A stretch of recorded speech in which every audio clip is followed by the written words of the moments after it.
दोस्तों नमस्कार, real prediction में आपका स्वागत है। दोस्तों आज हम बात करेंगे खेतों के वास्तु दोष और उनके निवारण के विषय में। इससे पहले कि हम अपनी चर्चा को आगे बढ़ाएं, आपसे नम्र निवेदन है कि कृपया चैनल को लाइक, शेयर व सब्सक्राइब करें व कमेंट बॉक्स में अपनी राय दें। आइए अब हम विस्तार से समझते हैं खेतों की वास्तु दोष और उनके निवारण के विषय में। किसान भाइयों की बदहाली में उसके खेत के वास्तु की भी अहम भूमिका होती है।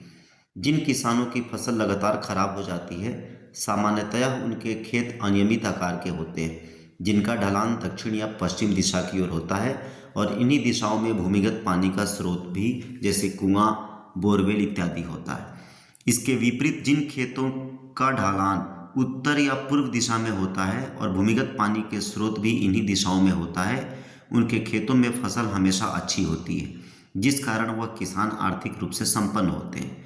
किसी भी किसान के लिए आर्थिक बदहाली से बचने का एकमात्र तरीका है कि वह अपने खेत में कुछ परिवर्तन करके अपने खेतों को वास्तुनुकूल करे।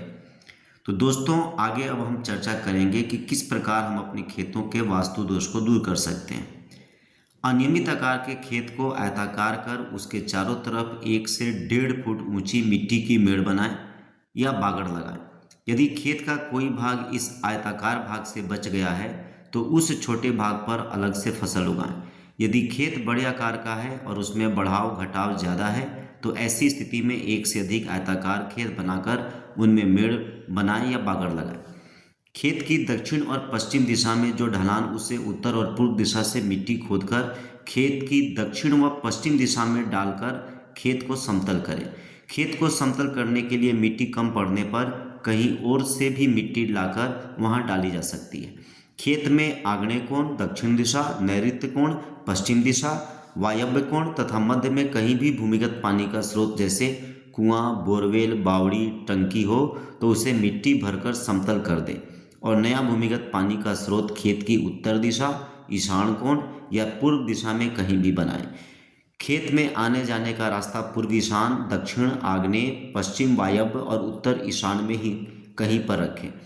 पूर्व आग्नेय, दक्षिण नैऋत्य, पश्चिम नैऋत्य और उत्तर वायव्य में कभी भी ना रखें। आर्थिक बदहाली से परेशान किसान यदि वास्तुशास्त्र के कुछ सिद्धांतों का पालन कर लें तो यह निश्चित है कि वह अच्छी फसल प्राप्त करेंगे, जिससे उनकी आर्थिक स्थिति बेहतर हो जाएगी। तो दोस्तों आज हमने चर्चा की खेतों के वास्तु दोष और उनके निवारण के विषय में। किसी भी प्रकार के ज्योतिषीय परामर्श के लिए आप दिए गए नंबर पर संपर्क कर सकते हैं। धन्यवाद।